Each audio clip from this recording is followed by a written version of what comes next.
Hey guys, welcome back to my YouTube channel. For this video guys, ayan, magluluto tayo guys ng chicken feet. Yan. Bali, ginisa ko to guys sa sibuyas at bawang. Tapos, hinalo-halo ko. So, ayan. Kanina nga pala guys, yung paa ng manok, nugasan ko muna siya guys sa asin para matanggal yung mga lansa. Bago ko siya ginisa. So, ayan, imekos-mekos natin guys. Yan. Para mag-combine ang ating mga ingredients. Kaya naman, dami ingredients, no? Ingredients lang, sibuyas at bawang. So, ayan, bali, adobohin natin pala to guys, ang ating chicken feet. So, ayan, balikan natin guys, mamaya-maya, kapag malambot na siya, balalagyan natin siya mamaya ng tubig.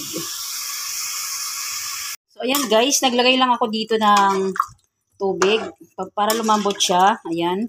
Siguro mga 5 basong tubig na katamtaman lang yung laki ng sukat ng baso. So, ayan. Pakuloy lang natin, guys. At kapag kulong-kulo na siya at malambot na siya, ganon, lagyan natin siya ng mga ricado. So, ayan, guys. Balikan natin maya-maya. Kapag kumukulo na siya ng husto at kaunti na lang ang tubig. And guys, kumukulo na siya. Tignan natin kung malambot na yung chicken feet. Bali, naglagay na pala ako dito guys ng paminta saka laurel, saka ng isang chicken cubes. So, ayan. Marami pa siyang sabaw guys. Mamaya natin timplahan ng toyo at suka. So, ayan. Balikan natin maya-maya guys kapag kaunti na lang yung tubig.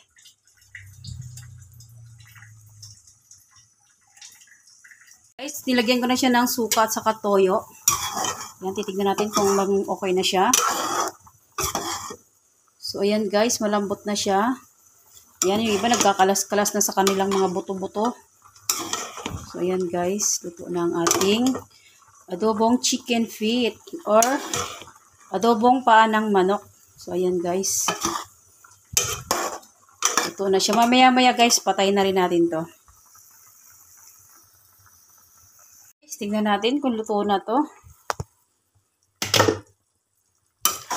So, ayan, luto na siya. Pwede natin patayin ang ating kalan.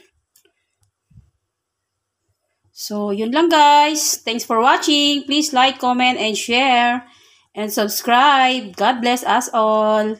Bye!